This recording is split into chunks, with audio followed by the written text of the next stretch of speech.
আপনার জীবনকে পরিবর্তনের জন্য এই কথাগুলি যথেষ্ট। এই কথাগুলি আপনারা মনোযোগ সহকারে শুনলে আপনার জীবনকে যে কোনো সময়ই পরিবর্তন করে নিতে পারবেন।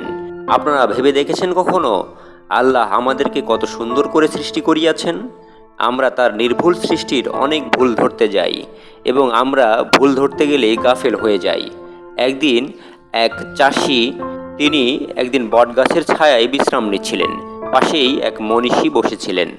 হঠাৎ চাষি বলে উঠলেন, আল্লাহ তোমার সৃষ্টিতে সবই ভুল। পাশে বসা মনীষী বললেন, এই বেকুব, কি মুখে আসে আর কি বলিস? চাষি বলে, যা বলছি তো বলছি। মনীষী বলেন, কি বলছিস? চাষি বলে, আমি হিসাব করে দেখলাম আল্লাহর সৃষ্টির হিসাব নিকাশ না করেই সৃষ্টি আল্লাহ তাআলা করেছেন। মনীষী বলে, তুই জানলি কেমনে? চাষি বলে, এত বড় বটগাছে কত ছোট গোটা বা ফল, আর লাউ গাছে তাকিয়ে দেখেন কত চিকন লতির মধ্যে কত বড় লাউ। তাহলে আল্লাহর হিসাবের মধ্যে কি ভুল নয়?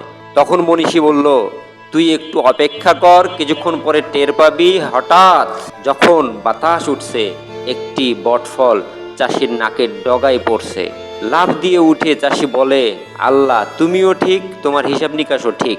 মনীষী বলে, কিরে কি ঠিক? চাষি বলে, আল্লাহ যদি বটগাছে লাউয়ের মতো এত বড় লাউ দিত, ফল দিত, তাহলে আমরা এই বটগাছের নিচে বিশ্রাম নিতে পারতাম না। আর লাউ গাছের নিচে কেউ বিশ্রাম নিতে যায় না, এজন্য এই লাউ গাছে এত বড় ফল। তাই আল্লাহর সৃষ্টির হিসাব নিকাশ মিলাতে গেলেই আপনি আপনার জীবনের মানে খুঁজে পাবেন। নিজের দেহকে নিয়ে ভাবুন, তাহলেই বুঝতে পারবেন আল্লাহর সৃষ্টির রহস্য। চাইলে আপনারা আমাদের চ্যানেলটি সাবস্ক্রাইব এবং ভিডিওটি লাইক করতে পারেন। ধন্যবাদ।